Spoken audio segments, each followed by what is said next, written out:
Hello and welcome to the Bright Living Podcast, a podcast where we learn tools and resources to build a luminous life for ourselves.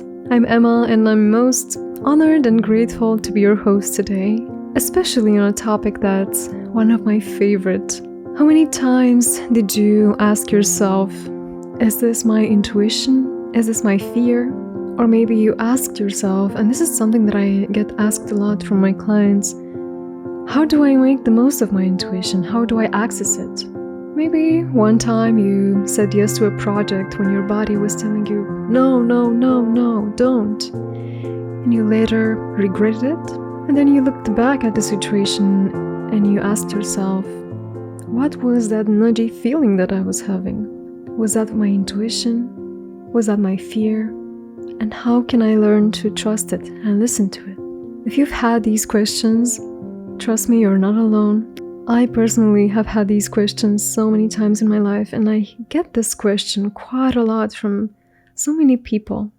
Intuition, in the way that it's perceived, it comes from the world of flow. It comes from a more esoteric, maybe, space. It comes from the world of altered states and personal development, of meditation. Intuition seems or can seem a little bit out of this world. It's not very much associated with functionality, with efficiency, with bringing your life forward. This is a paradox, and this is why I love intuition so much, because intuition is actually a shortcut to the place where we want to be in life, or to the place where we're supposed to be in life. Intuition brings function, brings efficiency, brings shortcuts. And this is what makes it such a valuable and such an amazing tool. All of the great genius scientists that we know of would use intuition, sometimes unknowingly, without having the term for it, to invent something, to find solutions to problems, to come up with creative ideas. One story that I've heard was of Thomas Edison. He would lie on his couch to take a nap, and he would hold a hard ball in his hand. When he would fall asleep, the ball would fall from his hand, would hit the floor and wake him up. And in that moment, in that sleepy state, he would write down the ideas that would come up to him. And he would do that daily. Now, I don't think that Thomas Edison necessarily knew exactly why he was doing that, or I'm not even sure whether he grasped this concept of intuition. But something was there, wasn't it? So when we ask ourselves what is intuition, some may respond that it's gut feeling or instinct. And I'd like to speak a little bit about this confusion. Intuition is many times confused with instinct, gut feeling. But intuition is much more than just instinct or gut feeling. Instinct is just intuition's little brother. Instinct is very valuable, very, very valuable. Our instinct is protecting us. Our instinct is telling us through a shortcut whether we should trust someone or not.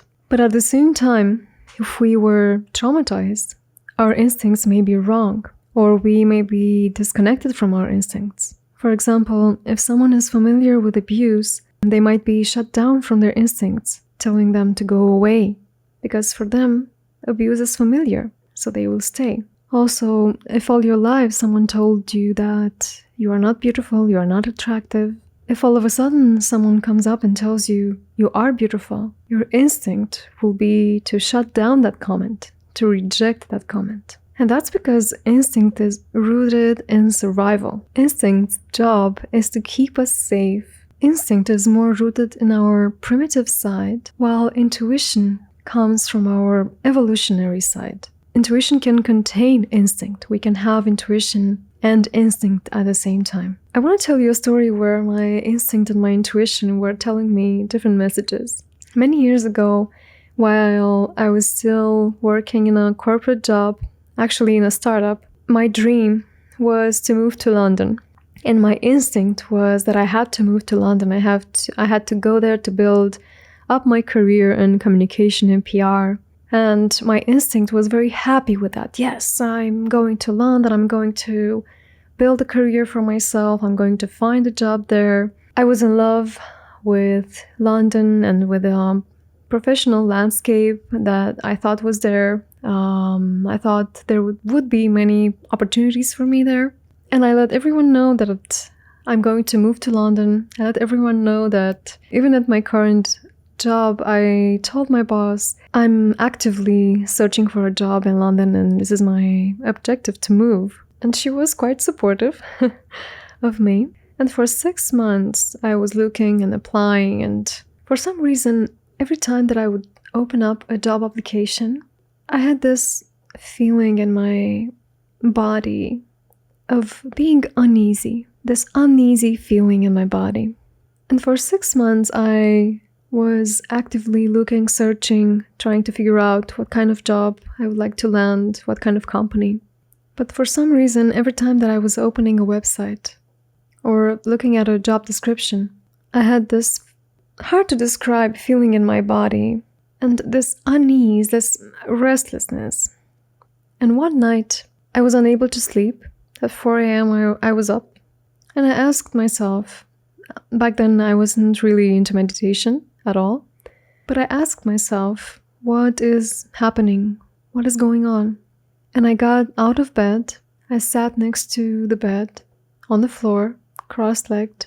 I started to take some deep breaths, and all of a sudden it landed as a certainty, as a knowing in my body that I don't have to go, that it's not in my best interest for my evolution to move to London. This was contrary to everything that I thought that I wanted. This was contrary to everything that others wanted me to do. I'm really happy I listened to that knowing. It was impossible to ignore it. It wasn't just some thought. It was a knowing that was overwhelmingly present in my whole body. I still think London is a great city, but I would never be where I am now if I had moved to London, if I had pursued that communication career. So sometimes our instinct may want to make us continue on the path we are already on, while our intuition wants us to move forward. Our intuition wants us to evolve. Our instinct is rooted in survival, and our intuition is rooted in evolution. And the thing is that with so many voices in our mind speaking and being loud, intuition occurs in silence. Intuition is like a wise man in a room where everybody speaks and yells loudly. In that room, there's a wise man on a chair, quietly observing, quietly waiting to speak, to tell you what it knows and to help you know what it knows. The wise man waits for you to silence all of the other voices, and it will only speak then. It will wait to catch a moment to whisper to you, hey, this is what you should do. It won't insist. It will wait for you to be ready and for you to be quiet so you can listen. How does it land in your body? Now you may ask, okay, Emma, I get that intuition is great, but how do I actually tap into it? How do I develop it? How do I train myself? And that question is very valid because for you to listen to your intuition, you need a context. You need to create a set, like a meeting point, a meeting setting for you to meet with your own intuition. But before I go into that, let me dive a bit into the difference between intuition and fear. Sometimes you may have a knowing, and it may come with a lot of stress. You may have maybe like a premonition, you may call it a premonition and say, oh, I know this is going to happen. I absolutely know this is going to happen. If your knowing comes with stress, if it comes with an apocalyptic image of the world, of the planet, it's not intuition, it's fear. And fear can be good, but if you want to know which is which, you'll have to know that intuition is peaceful. Intuition comes as a peaceful knowledge that is followed by a spontaneous right action. your intuition will move you in a direction. Your fear might freeze you. Your intuition will not only bring a perspective or insight, it will let you know what you have to do, in which direction you have to move for your higher evolution. And how do you know which is the fear and which is the intuition? You may ask yourself this: is this knowing trying to make me survive? Is this knowing trying to preserve me? Because fear's objective is preservation. It's survival. It wants to keep you safe. Intuition wants you to evolve. Intuition's objective will always be evolution. If an intuition comes, or if a message from your intuition comes, you'll experience it in a very peaceful way, and you'll feel like you're lightening up from the inside, even if it's very disruptive, or especially if it's very disruptive. You may also have an intuition about something unhappy that's about to happen. So intuition doesn't only predict good events, but it will come to warn you in a very peaceful way, telling you what you have to do. For example, it may come and tell you, this relationship is not good. It is draining you, and you may have a lot of clarity coming with this. So what you need to do right now is take all of your belongings and go, or discuss in a very calm way and see where you go from here. Fear will come with a lot of negative self-talk. Oh, I know that I have to leave, but what will I do? How will I get over this? Intuition can sometimes be very disruptive. And maybe someone may say, okay, if it's disruptive, maybe it was just my instinct. And how do I know if it was my instinct or my intuition? And the answer here is time. Does your instinct, or what you call instinct, persist more than a couple of hours or days? Does your instinct keep coming back to you? Does your instinct feel peaceful, comes with peace to you? If all of this is yes, then it's intuition. You may or you may not choose to listen to the intuition in that moment. So it will keep coming back. The wise man in the room will keep coming back and tell you again and again and show you. Not just tell you, but show you. And then you'll know.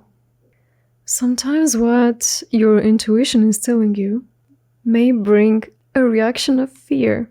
For example, you may tell yourself, okay, I intuitively know that I should do something, but I'm afraid to do it, but I know that I should. I feel that I should. And it can be with very easy things or very mundane things like, I know that I shouldn't drink the second coffee today because it's gonna give me a reaction that I know I don't want. But then the instinct, so the intuition will tell you, no more coffee for today. But the instinct will come and make you do the same, will want to keep it the same. The less energy you have, the harder it is to actually listen to the intuition. What do we do when the message from the intuition is contradicting our fear or generates a fear response? Then we have to take a risk. We have to take a risk of listening to our more evolved part of the brain. If you look at the brain, intuition can be associated with the prefrontal cortex, where empathy, rational mind, altered states, they're all there. And fear or instinct can be associated with your more primitive part of the brain. One time in my life when my intuition caused a lot of fear was actually when I decided to quit my career in communication and PR and to quit my job in the beautiful NGO that I was part of at that moment. Teach for Romania, part of the global Teach for All. And even though I was very much in love with the mission, I felt I was serving. I was in a place where I was using my talents to contribute to that mission. I was quite in an ideal position, I would say, career-wise. And my career was just going up from there. Everybody around me was very proud. I was very proud. But at the same time, I was deeply unhappy. Unhappy, like something in my heart was unfulfilled. I felt like I was lost from myself.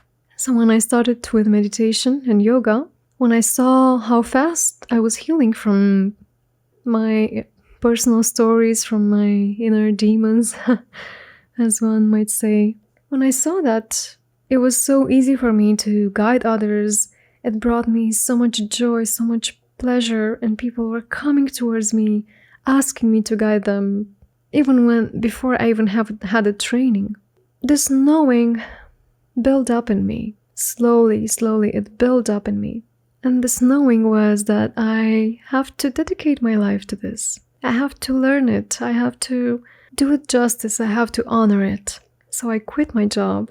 But before quitting my job, it was a 1 year to 2 years process of convincing my fear and my survival mind that no, not everyone is going to judge me. I'm not going to be an outcast of the society for leaving that job and stepping into freelancing or entrepreneurship and fulfilling my mission. No, I'm not going to have extremely hostile reactions from my colleagues, my family.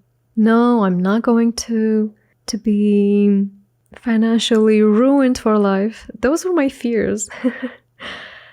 And my fears were shouting very loudly. What if? But my intuition was telling me, we'll work it out together. You are guided. We will work it out. Simply trust. And I started to trust. I started to give more energy to trust. And that old man in the room was there in my mind, whispering, and I gave him many opportunities to be heard. Because I could see that every single time that I listened to that whisper and to that wise message, I would somehow evolve. I would be a step forward to where I wanted to be. And that only got me even more curious and excited about where next can this go? If I follow my guidance, if I follow this guidance, what can happen? And amazing things happened. Everything is today so much better than I could have even imagined. And even now, even these days, I'm listening to my guidance to move me out of some stuck moments or some fears that are here. But it's work in progress. It's a work in progress to learn to listen to your intuition. It's a work in progress to hear your intuition and not ignore it. It's a work in progress to trust life so much that you know that the only thing that intuition is trying to accomplish is to put you in life's plan where you belong, where you are going to be so nourished, so happy. You're going to feel as you evolve, you're going to feel your life expand. This is what life wants for you, and this is where intuition is trying to get you. I think intuition is just life's ally, or maybe intuition is just life whispering to you. This is just me being very much in love with intuition right now. Do you remember the Queen's Gambit? Have you watched the Queen's Gambit? Wasn't it amazing how she just knew how to play and she was visualizing all the moves on the wall? Do you remember that? If you haven't watched, go ahead. It's a fantastic show. But this also makes me think that intuition has to be educated, right? What she was doing there, she was studying a lot, she was reading a lot. So she was educating her intuition. It wasn't just a download, a random download that was coming. It was educated. But she was educating herself, and then she was using this amazing power of shortcuts to simply know what needs to be done in a moment. Amazing, amazing. How do we actually access our intuition? And for me to teach you about how to access your intuition, I have to talk to you a bit about brainwaves. So intuition is obviously a thing of the brain. It doesn't occur in all states of the brain. So most of the time when we are minding our business, when we are active, using our logical mind, our brain uses beta brainwaves. And this is something that you can see on an encephalogram. if they put electrodes on your brain and they measure your brain activity, you can see that 90% of the time we're spending in beta brainwaves. This can be very tiring, very consuming. It consumes a lot of our energy. It's a very dense state. This is a state of logical thinking, of rational reasoning. Then we have the alpha state. The alpha state occurs when you're just about to sleep, you're just about to fall asleep, or immediately after you've woken up. It's a restful state. It occurs when maybe you're listening to some music, you're riding the bike, and you feel this relaxation taking over you. You also get it in meditation or some kinds of breath work. And the alpha brainwaves are actually the gateway to our intuition. So in alpha, your brain is relaxed, you make better connections. Then there's a theta brain frequency. Theta is deep sleep, deep meditation. But the beauty in the meditation that I teach, which is theta meditation, is that you are fully awake, but still accessing those theta brainwaves. And you can learn to actually bring your brain into a theta state without falling asleep. In that state, you can work with imagery, you can ask yourself questions, you can solve problems, you can gain new insights to things that have maybe bothering you. So right now I'm going to guide you into a short meditation, 3 to 4 minutes, for you to access your theta brainwaves and your intuition. Are you excited? Are you ready? How about you find a nice spot for yourself, maybe supporting your back against a wall or against a couch, maybe even lying on your back. If you're driving or walking right now, you may pause this episode and come back to it when you're ready. And as you sit yourself up for this meditation, feel your body relaxing and feel yourself breathing gently through the nose and exhaling gently through the nose.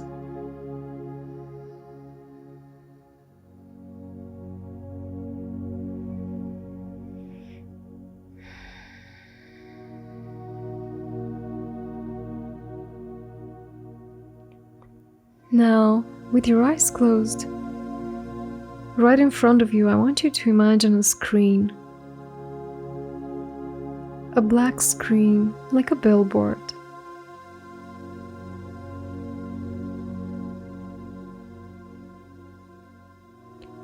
Imagine the screen is black, and now it becomes white.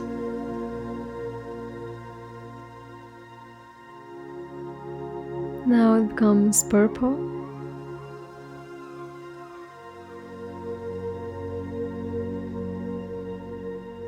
And again black.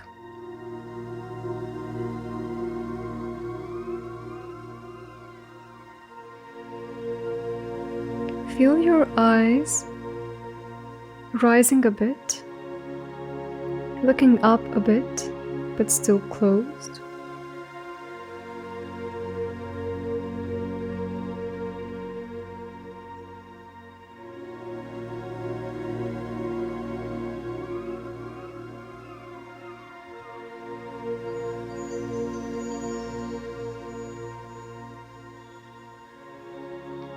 I'm going to count from 5 to 1. When we reach 1, you're going to be completely relaxed. 5, you're completely relaxed. 4, 3, 2, 1. In this moment, you are completely relaxed, and you have this billboard, this black billboard in front of you. And on this mental screen, I want you to picture a problem that you want to solve. What is the problem that you want to solve?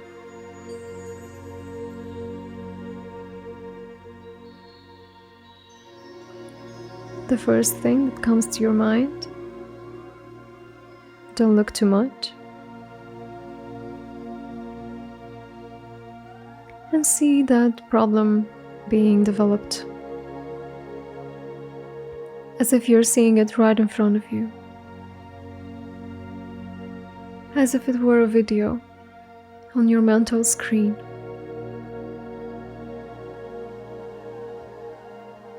And feel how that problem feels. Feel the emotions that the thing that you're trying to solve is causing you.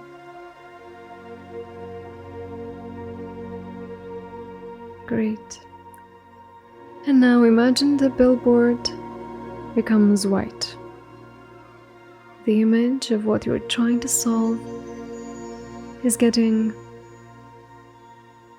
fuzzier, and the billboard becomes white. What is the solution that best suits you for this problem? What solution is there to that problem, to that thing that you're trying to solve?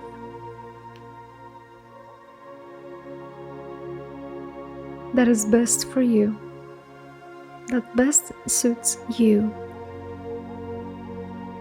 And see it on the screen, on your mental screen.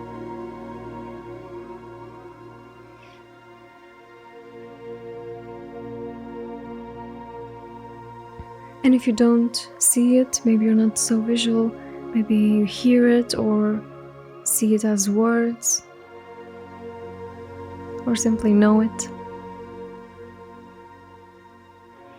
And now, ask yourself, what is the first step in that direction?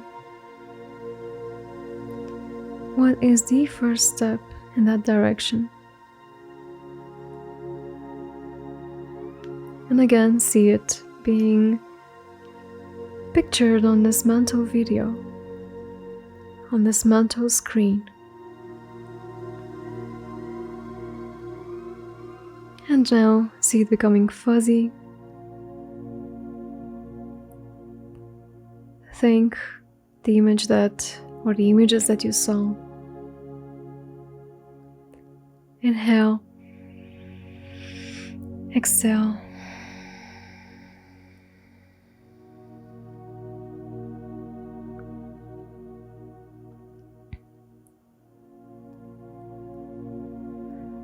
Intuition is there always for you to listen. As you learn to differentiate it from the mental chatter and from all the noise, you will definitely watch yourself evolve. Thank you so much for listening to this podcast today. Let me know in the comments, what are your thoughts? What are your questions about intuition? Let's have a conversation. Let me know, what are you still struggling with when it comes to intuition? Thank you so much for being here. Thank you for working with yourself. And I'll see you in the next episode.